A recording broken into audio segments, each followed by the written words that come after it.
Chapter 6 Invitation for Pilgrimage to the Himalayas.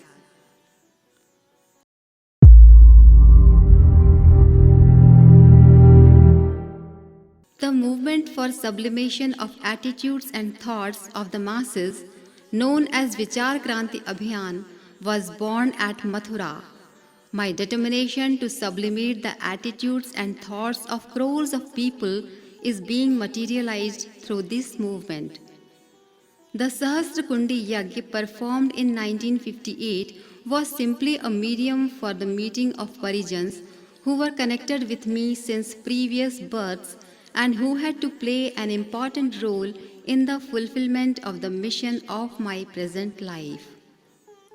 About 1 lakh persons took a pledge in this yagya to root out the vices from their families, their personal lives, and from the society. This was a Narmed Yagya. In this yagya, I invited and called upon public-spirited, other-centered persons to join the movement as my colleagues and dedicate themselves to selfless service of the society. In fact, I was a mere channel for the flow of divine energy of the invisible miracle worker, my Gurudev, for building up the structure of a mighty movement, for bringing out a total transformation in the hearts and minds of the masses. It was in Mathura that a comprehensive scheme was chalked out to spread the light in every village by organizing Gayatri Yagya and Yug Nirman Sammelans for moral, intellectual, and social upliftment. All dynamic and inspired persons who had participated in the Sahasrakundi Yagya at Mathura took up the responsibility to set up the branches of the mission in their respective places and perform similar yagya there. In other words, in that spiritually surcharged atmosphere of Mahayagya, each of these vibrantly alive person was inspired to take upon himself the responsibility of finding out at least 1,000 thoughtful persons from the surrounding area and enlist them as active workers of the mission. All these celebrations were planned for 4 days each. Music and discourses were to be organized for 3 days, in which detailed outline and working methods for implementing the 3 transformations were explained, and on the 4th day, people were asked to take a pledge in the presence of sacrificial fire of the yagya to give up vices and adopt righteous way of life. These celebrations were most successful.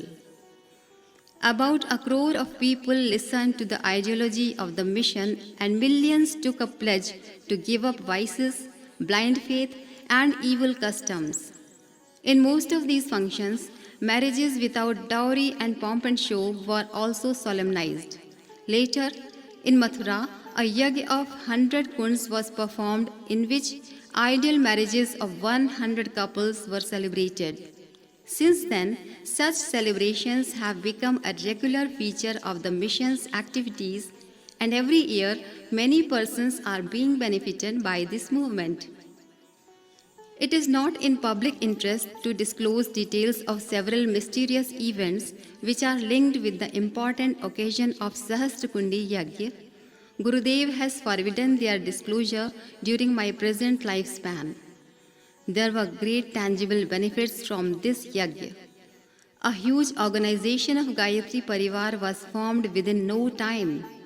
An infrastructure of a moral reawakening movement was built up for basic transformation of thoughts and attitudes of the society through mass moral education.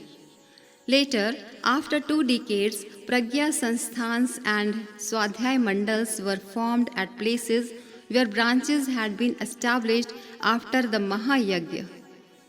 A dedicated whole-time group of workers also emerged from this yagya, who later took full and independent charge of the press, publication, and publicity at Mathura after I had shifted to Shantikunj Haridwar for good. Thus, this Mahayagya and subsequent celebrations throughout the country had played an important role as a background for the selection of volunteers and permanent workers at Shantikunj. My own organizing capacity was further honed and developed. Several camps, 1 week, 9 days, and 1 month were organized in the limited campus of Gayatri Tapobhumi, Mathura. After Sahasrakundi Yagya and Satkundi Yagya, Panchkoshi Sadhana, Kaya Kalp, and Jivan Sadhana camps were organized at Mathura for integrated spiritual upliftment, holistic health, and lifelong pursuit of self-awakening, respectively, according to the instructions of Gurudev. The love of Parijans who visited Gayatri Tapobhumi and feelings of mutual intimate relationship with them gave birth to the huge organization known as Gayatri Parivar. Each member of this Gayatri Parivar turns to me as a father figure, counselor, guide, and healer in his/her personal and domestic problems. In response to their affectionate invitations, I visited several places from where people had come to Mathura for Mahayagya. I attended several Yagya celebrations, seminars, and conferences in which several awakened intellectuals participated. When I decided to leave Mathura and shift to Haridwar, I toured almost the entire country for about 2 years. At Tatanagar, Mahasamund, Bahraich, Bhilwara, and Porbandar, huge Sahasrakundi Yagya were performed on the same scale at which the Mahayagya at Mathura was performed. I used to visit 3 places in a day and toured thousands of miles before I left for Agyatwas, seclusion. As a result of these extensive tours, I could lay my hands on several dedicated workers. Innumerable persons who had lived like rishis in their past births came in my contact. I judged their capacity, enrolled them in the Parivar, and thus a huge organization was set up. Gurudev had directed long back that I would have to go to the Himalayas again and stay there for 6 months. I was asked to break my emotional ties with Mathura, shift to Sapt Sarovar Haridwar, and initiate establishment of Rishi traditions at this place which was once a tapasthali. I had gradually started entrusting my routine responsibilities to my wife. She had been my life partner in 2 of the 3 previous births. During this life also, she has played the role of an inseparable soulmate and companion. In fact, her dedication, devotion, and disposition for service has served as the bedrock for all my achievements. She gladly molded herself according to my wishes and stood firm in all adverse circumstances. My family background was of a rural landlord, while she hailed from an urban family. But when the question of merging with each other arose, we effortlessly united and became one. I donated my village land for building a school there, and the money received from Zamindari bonds was used for purchasing land for Gayatri Tapobhumi. She donated all her ornaments for constructing the building of Gayatri Tapobhumi. Her self-surrender and sacrifice have helped me in achieving exemplary heights in the realms of spiritual growth and service of the society. During my earlier pilgrimage to the Himalayas in the years 1959-60, when I stayed there for about 1.5 years, my wife had taken upon herself the responsibility of publication and organizing the mission in my absence. Then, after 10 years, I again went to Himalayas in 1971, leaving behind a large, far-flung spiritual family. Gayatri Parivar needed a patron in visible form who could give them love, guidance, and affection. Mother alone can console a child in moments of pain and distress. Mataji, my wife, undertook and ideally discharged this responsibility. Even 3 years before proceeding on the pilgrimage, I remained on long tours. At that time, Mataji used to look after and give solace to Parijans who visited Mathura. I received her constant cooperation in living a life totally dedicated to the well-being and service of society. With a paltry amount of rupees 200, she used to maintain a family of 5 persons and extend hospitality to the visitors. Never was anybody sent back disappointed.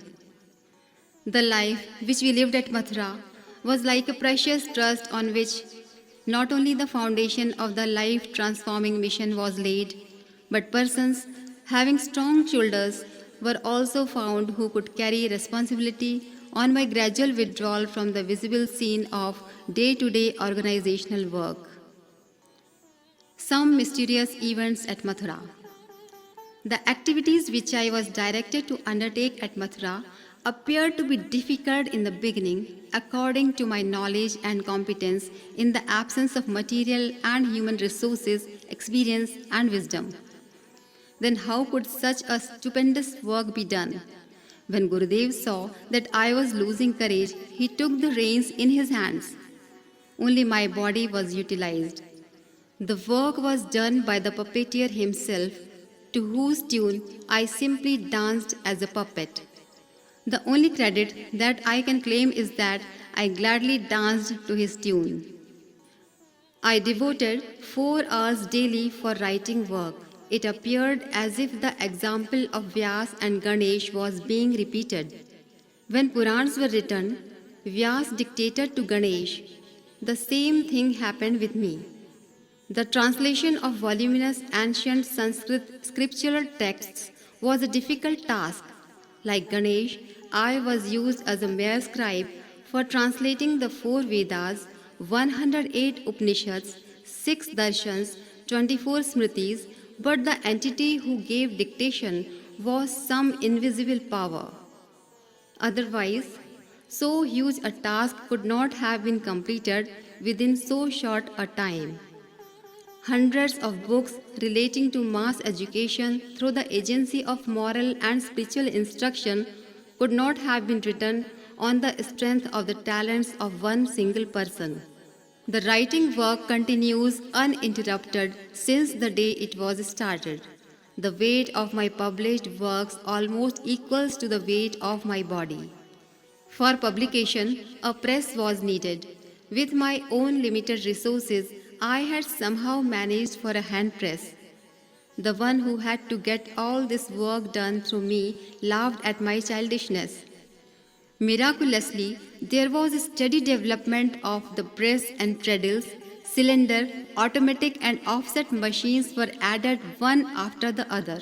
Their cost and those of the publications added up to lakhs of rupees. On my own human strength, the number of subscribers of Akhand Jyoti could reach 2,000 only. The guide then gave a push and the figure has now gone up to 1.5 lakhs. It is likely to register a 10-fold increase in due course of time. In all, about 1.5 lakh copies of Yug Nirman Yojana Hindi, Yug Shakti Gayatri Gujarati, Yug Shakti Oriya are also being published. It is an unprecedented record that magazines wholly written by one person have such a large circulation without incurring any loss, and that too without accepting any advertisement. With a view to organizing Gayatri Parivar, Sahasra Kundi Yagya was performed at Mathura by way of Purnahuti of Mahapurusharan. There is no exaggeration in saying that there has not been any celebration of this scale since Mahabharata times. Hardly does anybody know about some mysterious occurrences relating to this celebration. Devoted Gayatri sadhaks, about 4 lakh in numbers, were invited from all over the country. They all took over charge of the work of educating the masses through moral and spiritual instruction. All these persons were unknown to me, but invitation letters reached them and they came at their own cost. It remains a riddle and a mystery. The number of daily visitors and participants in the yajna was about 10 lakh persons. The latter were all lodged in a number of huge camps covering an area of 7 miles. No participant in the yajna was sent back without food. We had provisions sufficient only for feeding about 24,000 people at one time, but the store became inexhaustible. More than 5 lakh persons were fed in this function, which lasted for 5 days. Provisions were left over after the celebration, which were distributed free of cost to deserving persons.